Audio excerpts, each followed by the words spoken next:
मंत्रालयीन कारभार स्वीकारल्यापासून बैठका सर्व घेते, कारण शेवटी एखादं डिपार्टमेंट जेव्हा आपल्याला मिळतं त्या डिपार्टमेंटचा आपल्यालाही त्याच्या अभ्यास होतो, प्रेझेंटेशन्स आपण घेतो आणि डिपार्टमेंट कसं अजून मोठं करायचं, ताकदवर कसं करायचं हे करण्यासाठी आढावे घेणं आणि त्या डिपार्टमेंटशी चर्चा करणं आवश्यक आहे. म्हणून मी आता जिथे जिथे जाते तिथे त्या त्या डिव्हिजनची बैठक घेण्याचं ठरवलं आहे. आता मी आज पूर्ण मराठवाड्याची पशुसंवर्धन खात्याची बैठक घेतली आणि पर्यावरणाचीही घेतली. असंच मी प्रत्येक डिव्हिजनला जाऊन डिव्हिजनची बैठक घेणार आहे. त्याच्यानंतर माझा दौरा हा जिल्ह्यावर जाणार आहे आणि मग त्या पद्धतीने मी काम करणार आहे. येणाऱ्या अधिवेशनामध्ये आणखी काय डिपार्टमेंटला जास्त ताकद द्यावी याच्यासाठी काम करते. 2 डिपार्टमेंट माझ्याकडे आहे, पशुसंवर्धन एक आहे आणि पर्यावरण आहे. आणि पर्यावरणाची पण बैठक घेतली, तीनही MIDCचे उद्योग, त्या उद्योगाचे चॅलेंजेस काय आहेत, पर्यावरण खात्याच्या डिपार्टमेंटच्या लोकांचे काय चॅलेंजेस आहेत. पशुसंवर्धन हे खूप सुंदर असं विभाग आहे. म्हणजे काही काही छोटे छोटे देश युरोपियन कंट्रीमध्ये असे आहेत, युरोपमध्ये असे आहेत काही देश की ते केवळ या विषयांवरच पूर्ण जागतिक इकॉनॉमीचा भाग आहे. तर आपण ते होऊ शकतो अशा प्रकारचं आम्ही चर्चा केली.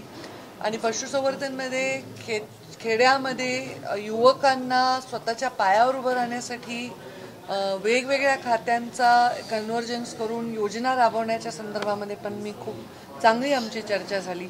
खूप सुंदर आयडियाज मला या सगळ्या बैठकीतनं येत आहेत. येणाऱ्या काळामध्ये त्या आयडियाज योजनांमध्ये दिसतील आपल्याला आणि चांगलं काम खात्यांमधलं झालेलं. या सगळ्या ह्याच्यामध्ये समाधानी आहात का? काही सूचना केल्यात काय नवीन? आता मी पहिल्याच दिवशी उगीच आपलं हे असं झापा वापा असलं काही केलं नाही, कारण शेवटी त्यांच्यावर असमाधान व्यक्त करण्यासाठी सुद्धा मला अभ्यास पाहिजे आणि त्याच्यामुळे मला असं काही वाटलं नाही. मला उलट छान वाटलं. पशुसंवर्धन ह्या विभागामध्ये खूप करण्यासारखं आहे आणि पर्यावरण जिथे खूप करण्यासारखं आहे, जिथे खूप चॅलेंजेस आहेत, तेच डिपार्टमेंटमध्ये काम करण्यामध्ये मजा नक्कीच आहे आणि मला खूप चांगलं. या बैठकीला तुमच्या पाठीमागची जर गर्दी बघितली तर आधीपेक्षा 10 पटीने गर्दी वाढलेली दिसायला लागली. नाही, माझी गर्दी अशीच आहे, जरा काही वाढलेली नाही. जास्त वाढली आहे थोडी, चेहरे आहे. अजिबात नाही. जी गर्दी होती कधी होती, शिवशक्ती परिक्रमेत होती, मी आमदार नसताना होती, तीच गर्दी आहे. ते ऑफकोर्स ते बैठकीला अपेक्षित नव्हते, ते शिस्तीने सगळे बाहेर बसले होते, मी बैठक करत होते. काही संघटनाही भेटायला आल्यात, त्याची ॲडिशनल गर्दी आहे. बीड प्रकरणात मोक्का लावण्या वाल्मिक कराड वगळता इतर सर्व आरोपींवर मोक्का लावलेला आहे. काय महाराष्ट्रातलं जे वाढतं प्रदूषण आहे ते मिटवणं कसं आव्हान आहे आणि देशात महाराष्ट्र प्रदूषण हा जो विषय आहे ना, तो फक्त राज्य असं नाही आहे, तो एक ग्लोबल विषय आहे. तो पूर्ण म्हणजे आमच्याकडे एक असा मिशन आहे ज्याच्यामध्ये वसुंधरा असं त्याचं नाव आहे. म्हणजे हा पूर्ण ग्लोबल विषय आहे आणि या विषयामध्ये काम करण्यासाठी आपल्याला आंतरराष्ट्रीय राष्ट्रीय स्तरावरच्या लोकांचे पण याच्यामध्ये मार्गदर्शन आणि पार्टिसिपेशन घ्यावं लागतं. आता महाराष्ट्रामध्ये काही ठिकाणी एअर पोल्युशन जास्त दिसतंय, काही ठिकाणी आता वॉटर पोल्युशनचा फार मोठा विषय आहे. वेस्ट मॅनेजमेंट जे महानगरपालिकांचं आहे, ज्याला आमचं जे खातं आहे ते बजेट देतं पण ते बजेट ते खर्च करत नाही आहेत, ह्याचाही मी चांगला आढावा घेतला आहे. आणि कोस्टल झोनमध्ये पण जे प्रदूषण आहे त्याचाही चांगला आढावा घेतला आहे आणि या लोकांना चांगल्या पद्धतीने नोटिसा देण्यात येतील, बजावण्यात येतील. त्यांनी जर त्यांच्या कामामध्ये कचुराई केली तर त्यांच्यावर ॲक्शन घेण्यात येईल आणि या प्रदूषणाच्या बद्दल कडक कारवाई करण्यात येईल. नदी पुनर्जीवन कोणत्याही महानगर त्यांनी जर प्रदूषणाच्या संदर्भात, वेस्ट मॅनेजमेंटच्या संदर्भात निधी मिळून सुद्धा काम केलेलं नाही आहे. आता इथे बऱ्याच प्रमाणात जुनं वेस्ट, त्याला लिगसी वेस्ट म्हणतो, ते एवढं मोठं जर असेल तर त्यांना आम्ही नक्कीच त्याचा जबाब विचारणार आहोत की ते का करत नाही आहेत आणि त्याच्याशिवाय ते होणार नाही काम. आणि नदी पुनर्जीवनाचं एक चांगलं काम ह्याच्यातनं करता येईल. नद्या ज्या प्रदूषित होत आहेत त्या नद्या एक नदी प्रत्येक ठिकाणाची घेऊन त्याच्यावर आम्ही STP लावून त्याच्यामध्ये काय करता येईल ह्याच्याबद्दल आम्ही आता प्लॅनिंग आजच्या ह्याच्यात चर्चा केली. 8 आरोपींवर मोक्का लावलेला आहे, त्याच्याबद्दल तुमची प्रतिक्रिया काय असणार? माझी प्रतिक्रिया मला माहिती नाही लावलेलं आहे म्हणून. आता ह्याच्यावर गृहमंत्रालयाने कार्यवाही केली असेल तर, कारण मला माहीत नाही, मी बैठकीत होते तर त्या काळात काय घटना घडल्या तर ह्याच्यामध्ये काय प्रतिक्रिया असेल. ह्याच्यामध्ये गृहमंत्रालयाने एखादा निर्णय घेतला आहे तर ते नक्कीच आमचे मुख्यमंत्रीच आमचे गृहमंत्री आहेत आणि त्यांनी आश्वासन दिलेलं आहे फ्लोअरवर विधानसभेच्या की मी योग्य कारवाई करेन, कडक कारवाई करेन. आणि त्यांनी केलेली कारवाई आहे ते एका तरुणाचा निर्घृण हत्या झाली आहे. त्यामुळं कारवाई जर त्यांनी केलेली असेल आणि ती कोणावर केली, तुम्ही नाव घेताय त्यांचं कारवाई वेगळी आहे आणि ज्यांनी हत्या केली आहे त्यांची कारवाई वेगळी आहे. तर त्यांनी काय केलं आहे, तुमचा प्रश्न बरोबर आहे का? प्रश्न बरोबर आहे का?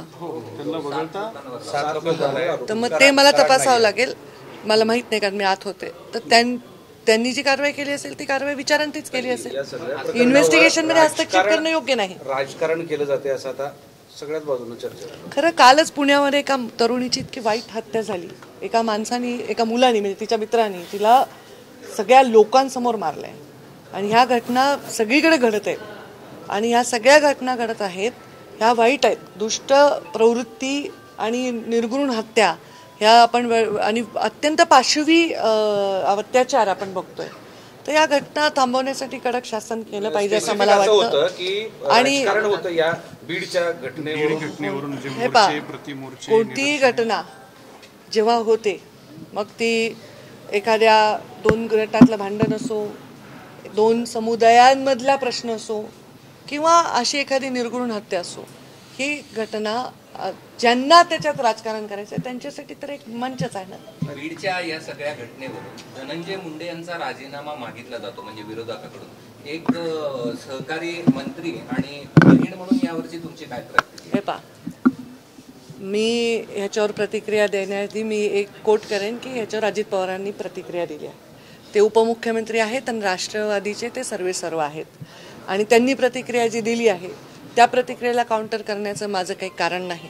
ते जर म्हणतायत की त्यांना जोपर्यंत शोध लागत नाही तोपर्यंत कारवाई करणं अनुचित आहे आणि जर अजित पवार म्हणतायत की जर शोध लागला, कोणाचाही संबंध असेल तर त्याला सोडणार नाही आणि मी काल त्यांचं वाक्य अगदी माझंही असेल तरी मला सोडणार नाही, तर हे त्यांनी म्हटलंय. त्यामुळे ह्या विषयाला की रोज रोज काय नवीन बाईट मिळू शकतील तुम्हाला? काहीच मिळू शकत नाही. सुरेश धस जे तुमच्याबद्दल बोलतायत की पंकजाताई तुम्ही गप्प का तुम्ही बोलत असं ते त्यांचा सवाल आहे. आता मी बोलतेच आहे ना, आता कुठे गप्प आहे? कोणाच्या सवालांना उत्तर द्यायचं मी काही कारण नाही. मी पहिलं पत्र दिलं या महाराष्ट्रात ते SIT लावा म्हणून आणि ह्याच्यावर मी परवा विस्तृत प्रेस घेतली. तुमचंच होमवर्क कमी आहे, तेच प्रश्न विचारता तुम्ही. प्रेसला तुमच्या TV9चा कॅमेरा होता, तुमचा ABPचा होता, Zee24 तासचा होता, पुढारीचा, सगळेच होते ना. मी विस्तृत प्रेस घेतली याच्यावर. माझ्या बोलण्यामुळे ह्या राज्य हलणार असतं तर मग ह्या गोष्टी हे पहिले का नाही बोलले? ज्या अनेक गोष्टी ते आत्ता बोलतायत ते मागच्या 2 वर्षात का नाही बोलले? ह्या सगळ्या प्रकरणामध्ये स्पेसिफिक परळीचं गुन्हेगारीकरण याच्यावर बरीच आता चर्चा होऊ लागली. मग एका वर्षामध्ये 109 मृतदेह आढळून आले वगैरे. तर एक तुमची सामाजिक जबाबदारी, मला ते आकडे माहित नाही आहेत. म्हणजे गुन्हेगारी खरंच परळीतच स्पेसिफिक असं झालंय का?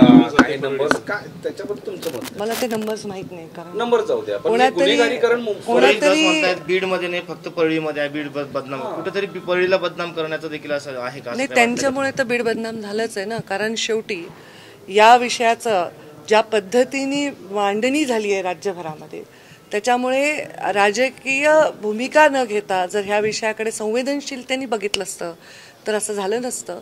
आम्ही बीडमध्ये राहतो आणि बीडमध्ये आम्ही रोज राहतो. एक महिला आहे, मी आज बीडमध्ये काम करते, एक महिला राजकारणी आहे. बीड ज्या जिल्ह्याने एका स्त्रीला नेता म्हणून स्वीकारलं आहे. खासदार राहिलेले आहेत तिथे केशर काकू क्षीरसागर, रजनीताई पाटील, प्रीतम मुंडे, विमलताई मुंदडा पालकमंत्री राहिल्या आहेत. मला वाटतं ज्या जिल्ह्यामध्ये लोक इतके स्वाभिमानी आहेत की सगळ्यात कष्टाचं जीवन असणारे ऊस तोडणारे माणसं मायग्रेट होऊन बाहेर काम करतात, त्या जिल्ह्याचे स्वाभिमानी असते ना. नाही तर दरोडे करायला गेले असते लोक, काम करायला कशाला गेले असते बाहेर. त्या जिल्ह्याच्या विषयी अशा घटनेने तो जिल्हा बदनाम होत असेल तर माझ्याकडे आता म्हणजे RTI मधून प्रत्येक जिल्ह्यातल्या घटनांचा आढावा आहे. मला माहिती आहे की पुणे जिल्ह्यात किती घटना घडल्यात. अजूनही मुळशी पॅटर्नच्या हत्या चालू आहेत. नागपूरमध्ये परवा मी अधिवेशनात असताना एका महिलेला पेट्रोल भरत असताना तिने एका लोकांवर थांबवलं म्हणून नाक घासून तिला पायावर चपलेवर तिला माफी मागायला लावली. अशा अनेक घटना राज्यभर घडत आहेत आणि म्हणून ही घटना निर्घृण आहे. तिचा आम्ही तीव्र निषेध केलेला आहे, वेळोवेळी केलेला आहे. तुम्ही मलाच का सिद्ध करायला लावताय की मी बोलत नाहीये, मी हे करत नाहीये? माझी भूमिका काय आहे? मी पर्यावरण मंत्री आहे. माझ्याकडे ती भूमिका असती तर मी त्या भूमिकेत बोलायला पाहिजे. दुसऱ्यांच्या भूमिकेत हस्तक्षेप करणं माझं काम नाही. आणि माझे मुख्यमंत्री जेव्हा विधानसभेत शब्द देत आहेत त्याच्यानंतर परत मी त्या विषयाला फार वेगळ्या पद्धतीने हवा देणं हे योग्य असं वाटत नाही. पालकमंत्रीपद तुमच्यात आणि धनंजय मुंडे यांच्यामध्ये जी रस्सीखेच आहे काही रस्सीखेच नाहीये. तुम्ही काही बोलू नका, काही बोलताय तुम्ही, आणि किती बालिशपण आहे तुमचा. माझे विषय काय, तुम्ही बोलताय काय, काय आमच्यात रस्सीखेच आहे. मी त्याला निवडून आणण्यासाठी प्रचार केलाय, त्यांनी माझ्यासाठी केला. आम्ही दोघं एकमेकांच्या युतीमुळे आम्ही एकमेकांवर काम करतोय. रस्सीखेच असायचं काय कारण? मी तर सांगितलं की पालकमंत्री देवेंद्र फडणवीस किंवा अजितदादांनी व्हावं, आमची काही हरकत नाही. एक मुद्दा शेवटी म्हटला की ऊसतोड कामगारांच्या संदर्भात उल्लेख केला होता. एक महामंडळ स्थापन केल्यानंतर त्याचं कार्यालय सुद्धा स्वतंत्र अजून नाही, त्याच्या खुर्च्या दुसऱ्या विभागाचा विषय मी चर्चा करेन. हे प्रश्नांची उत्तरं आतापर्यंत जे सत्तेत होते ते जास्त देऊ शकतील. मी तर आता 10 दिवस झाले सत्तेत.